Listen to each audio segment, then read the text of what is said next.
In Country to Country and Sea Across Shining Sea, whether it is raining or the sun is shining down brightly, evil is taking place somewhere in the world. Broad daylight and pitch black night.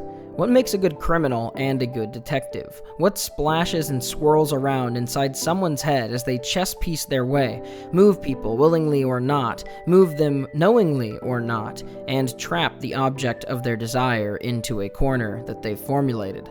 How do you cage an animal that behaves hyper-aware, like they are also trying to cage you? A self-awareness and level of thought that's almost superhuman. The iconic first half of Death Note is a game of two great egos, two rival justices, and a game to leave the greater mind clutching at a silver chalice. That's not what happens, though.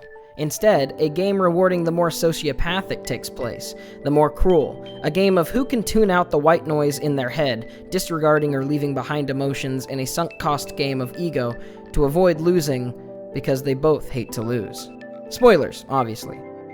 Death Note's characters are partially so engaging because of the emotional scenes and reactions that are often left to interpretation. Even reading the manga and watching the anime adaptation a handful of different times, it is clear that key moments are meant to be introspective and cue to the viewer to decide if the emotion happening was real or not. Still, I'm going to use all the context we've been given to, in this video, show how L's human element doomed his tragic fate, and how that same element was then turned on Light in a race to see who could disconnect more from the boy who cornered God.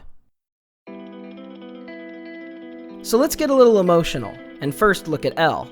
Lawliet is mostly emotionless, with an exception of the occasional disappointment over mostly non-concerning issues. He rarely has any outburst of emotion, only showing once in the entire run of Death Note the terror of the initial idea that Shinigami could exist. This terror doesn't come from a fear of death, or the supernatural, or the danger on his own life or others, even. Instead, it comes from the realization that he may be investing into the equivalent of an unsolvable math equation. This is important as we go on. Learned later, L is an orphan who only really had Watari as his close companion, rarely getting to know or feeling connected to anyone. It's fair to say that L is a lonely person, but since he acknowledges this himself, he debatably uses his real feelings to try and put Light on the spot. He repeatedly mentions that Light may be his first friend, the first person to think like him or understand him, but it's always partially left up in the air how much this is exactly him just trying to expose Light, and how much his feelings are real. The level at which he cares for him. Even L probably wasn't able to sort his feelings out to their entirety. To relate to someone, and yet see them as a threat. Another thing to note is that their belief of justice initially seems to come from a similar initial place, although the method and extremity divide them strongly. During the Yotsuba arc, L is willing to let innocent people die via the Death Note in order to confirm the Death Note's power and usage, operating in a utilitarian fashion. With a few more innocent people dying, he could confirm the possibility and stop more future deaths. Light initially thinks that a world without criminals and bad people will make the whole of society happier, slowly warping into an ego that anyone who opposes him is a criminal to God, a bad person who prevents the oncoming new world. Before Yotsuba and after Light's attainment is the only notable point in the story where L's emotions take the lead. It is his demotivation after wasting over 60 days detaining Light and Misa. He found no solution. His confidence stutters for a moment, with the idea that he could have indeed, actually, after all this time, finally been wrong about something. All the money, all the time, the lives of the people who passed away while he was working. They weren't reaching their conclusion. Members of the task force left, the police and the public. Others were losing confidence in him, and him, being only known for and needed for based on his title as the unbeatable detective, is surely a huge weight to bear after so long without any sort of real, substantial headway. Next, to add more context and contrast for what will eventually be my main point, is the comparison with Light. Light's descent really parallels, if not resorts far past, similar character arcs like in Breaking Bad, as we see that Light before the Death Note wasn't exactly a violent or abusive person. He mostly just seemed bored and uninterested in most things, an attractive honor student that all girls fawn over. Once again, once he loses his memories, he shows an actual genuine worry that Kira could be out there in the world, and that his detainment is a waste, that the longer he remains unable to help more people and the longer the attention is placed on him, the more people will die, and he's genuinely worried about that. It's not an act. He shows genuine conflict and sadness when L lies to him to tell him that the criminals have stopped dying while he was detained, and seems really meek and changed from the Light that we've come to know through the rest of the series, constantly analyzing every smile, expression, and outbreak. When we see L's death, Light screams out in terror before looking down at L with a sinister smile, conveying clearly that that same sense of warmth that L may have felt to some extent toward Light was cold on the other side. While L felt a strange closeness, a fondness toward the rivalry of that who he thought was Kira, Light felt no such sadness retroactively in L's passing. A respect, maybe, sure, but no remorse. The only time I think there's any genuine hesitance on Light's part that could not be played as a potential stunt is when he nervously shakes and comes to terms with how he may have to kill his own younger sister to maintain the Death Note's security. Other than being in a mostly private situation, which lends credence to it being genuine, he also seems visibly frustrated, taking it out on Misa really for no reason at the time because of this. This is the last true, objective glimmer of care toward anyone that Light shows that can't be argued as a possible double play or blatant manipulation until the horror he feels toward his own ending failure. Before the death of his father, he even considers killing Misa in cold blood to avoid the possibility that Mellow has the Shinigami eyes and could track him down. This plot point is entirely absent from much of the anime, as the post-L story took the last half of the manga and only 1/3 of the anime's runtime. This obviously led to a much simpler run-through of the story, leaving many people over the years to write off the later writing. Because of this, I will be taking character consideration both from the anime and from the manga, since it wasn't so harshly abridged and was given the proper time to breathe that it needed. It's clear to me that Light's willingness to strip away his emotions, to buy into his ego so much and actively kill those who loved him, show that his strength over L wasn't necessarily a good trait, and it also wasn't him being a smarter person, but ridding himself of some of the basic aspects that make someone act human. The care for others, the self-introspection, the ability to question himself, to second guess. This is actually confirmed enough by the author himself, who has gone on record to say that L is both smarter than Light and Nier. However, Light and Nier have a trait that set them for the advantage, these parts of themselves that they have detached.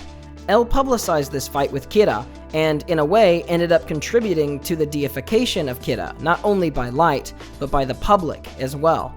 Two men driven by a hate to lose, a personal ego and a want to flaunt victory alongside their similar but divided ideals and methods of justice. The human element, the emotionality, was ultimately what led to L's greatest weakness, the pinpoint that Light abused to obtain victory. So how do you fight that? Nate River is often misquoted that him and Mellow worked together to defeat L, and that is how they surpassed him. But anybody who watched or read the series and paid any attention knows that that is false. He states that together they surpassed L, not that they worked together to surpass him. And this is an important distinction. The last thing Mellow wanted was to work with Nier. He was aware of the cold, calculating opposite of himself, the sit back and set traps approach. Technically, they did work together, without contact near the end though. And this was because Mellow realized what he had to do to catch Kira, and Mellow realized that no matter what he did, Nier was always sitting back accounting for it, moving him like a chess piece, using his actions to better build his own plan. Mellow realized that as long as he was participating in the capture of Kira, Nier had already accounted for any action that he might take. That's because, in a way, Mellow and Nier represent polar opposite aspects of what represent a whole person. Nier is the logic, the math. Mellow is the emotionality and the ego. L died due to his emotionality forming a small weakness against Kira, and notably, Mellow also dies, being the emotional aspect, being the ego. So Nier and Mellow could surpass L, not because they together possess more brain power, or because they actively work together, but because Mellow operating as an element of chaos keeps Kira on his toes, allowing Nier to stay at a safe distance, focus on being the human computer he is, and wait for the right checkmate to fall when Light eventually does take that single misstep. All things considered, Nier is the least emotional character in the series, but it's more than just being apathetic or aloof. Similar to L, he gets irritated and disappointed by small inconveniences, but bigger inconveniences often register the same or a similar response from him. The closest thing to determining the feeling of Nier I have is when one of his agents realizes and states to him that in trailing Mikami, If he breaks into the locker room, it could mean his own death. And with that clear fear, Nier essentially tells him, yes, you could likely die.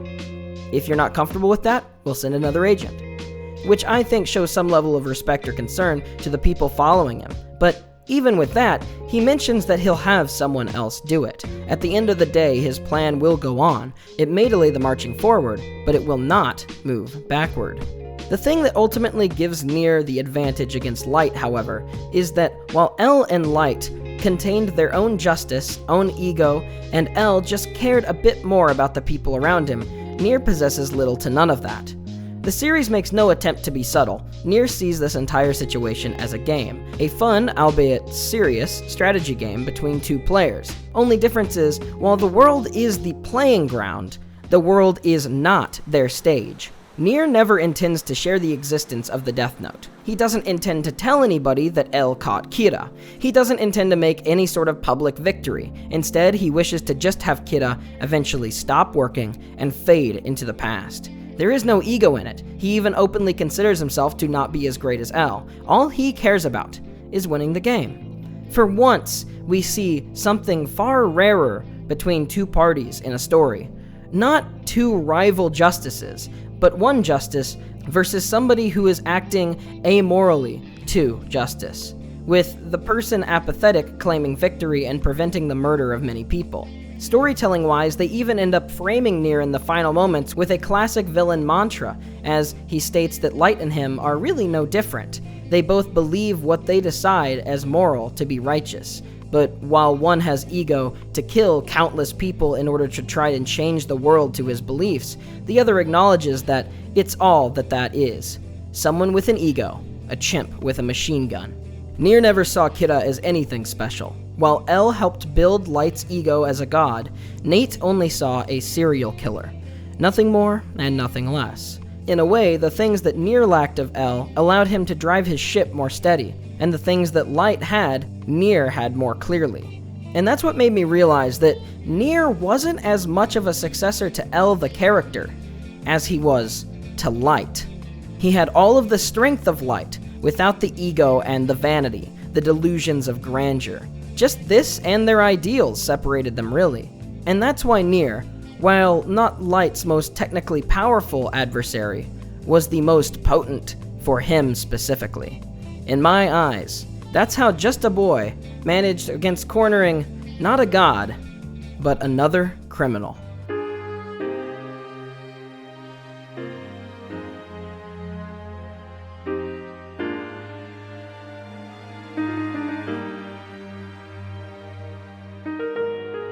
A big thanks to my patrons, Whizbang2093, Sachikomine, The Smallpox116, Frillneck Lizard, CJ, Sam Lloyd, Jose Ramirez, Josh Young Mozart, Dreppled, and all of my other patrons, as well as my supporters on Twitch, who are by far the reason that this is even sustainable for me. If you want to help, please consider patroning, or even just stopping by one of my streams. And I hope to see you all soon.